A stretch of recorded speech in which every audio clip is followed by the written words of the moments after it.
आज मैं तुम्हें ऐसी कहानी सुनाने जा रही हूँ जिसका हर पल एक राज से भरा है। एक ऐसी कहानी जहाँ करवा चौथ के चांद के साथ किसी की जिंदगी उजड़ गई। तो इस कहानी को लाइक करो और सब्सक्राइब कर लो, क्योंकि हर रात एक नया राज लेकर आते हैं। कहते हैं कुछ रातों में चांद अपनी रोशनी नहीं, अपनी मौजूदगी का बदला देने आता है। और यह कहानी है उसी चांद का धोखा की। पहाड़ों के बीच बसा एक छोटा सा गांव था, चंदापुर। ठंडी हवा कहीं से बजती मंदिर की घंटी, और हर घर में करवा चौथ की तैयारी। हर पत्नी अपने पति के लिए व्रत रखती, मेहंदी लगाती, पूजा करती। पर एक घर था जहाँ सब कुछ अलग था। सुहानी का घर। वो ना सुनी ना तैयार की, बस चुपचाप अपनी आंखों से चांद को देखती रही। पड़ोस वाली सुनीता बोली, अरे सुहानी, तुझे शर्म नहीं आती? करवा चौथ के दिन भी तू व्रत नहीं रखती। सुहानी ने बस मुस्कुराकर कहा, मेरा चांद मुझे हर साल दिखाई नहीं देता। सुनीता। सब हंसे, पर उसकी आंखों में कुछ था, एक दर्द, एक छुपा हुआ सच। पिछले साल करवा चौथ के दिन ही सुहानी के पति मोहित, एक फॉरेस्ट ऑफिसर, जंगल के पेट्रोलिंग पे गया था और कभी वापस नहीं आया। कहते हैं जंगल में मोहित ने एक भूत जैसी औरत को देखा और डर के मारे भाग गया। उस रात के बाद वो कभी वापस नहीं आया।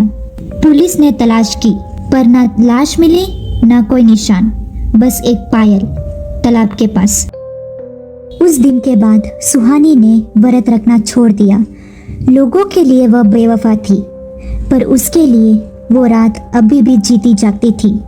उस साल भी करवा चौथ आया, सब ने व्रत रखा, पर सुहानी फिर से निकल पड़ी जंगल की तरफ। एक दिया, एक करवा और एक फोटो लेकर वो राघव तालाब के पास पहुंची।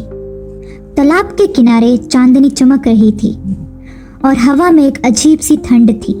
तभी हवा में एक आवाज गूंजी, सुहानी, तू फिर आई। उसका दिल धड़क उठा।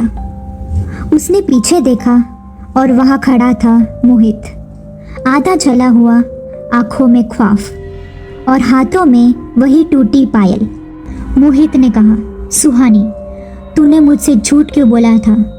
तूने कहा तुझे किसी और से प्यार नहीं, पर मैं सब सुन रहा था उस रात। सुहानी रो पड़ी, नहीं मोहित, वो सब झूठ था, मैं तुम्हें बचाना चाहती थी।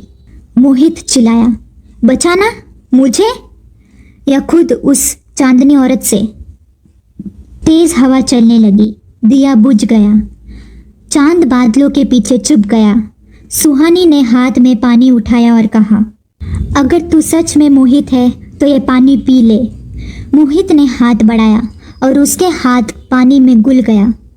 अचानक तालाब में से एक चीख उठी। पानी में से एक चांदनी औरत निकली, सफ़ेद साड़ी, लंबे बाल, बिना पैर के और आंखों में अंधेरा। वो बोली, सुहानी, तू मुझे नहीं रोक सकती, तेरा पति अब मेरा है। सुहानी ने करवा तोड़ दिया और कहा, तू चाहे चांद की देवी हो या मौत का साया, मेरा प्रेम किसी चांद से नहीं, सच से जुड़ा है। उसने दिया तालाब में फेंक के और मंत्रा जाप करने लगी। ओम स्वामी नमः, पतिव्रत रक्षा मंत्र। दिया की रोशनी से तालाब जगमगा उठा और चांदनी औरत चीख कर दुआ बन गई। मोहित की आत्मा उस रोशनी में शांत हो गई। सुबह होने पर लोगों ने देखा सुहानी तालाब के पास बैठी है, हाथों में करवा और मोहित का फोटो।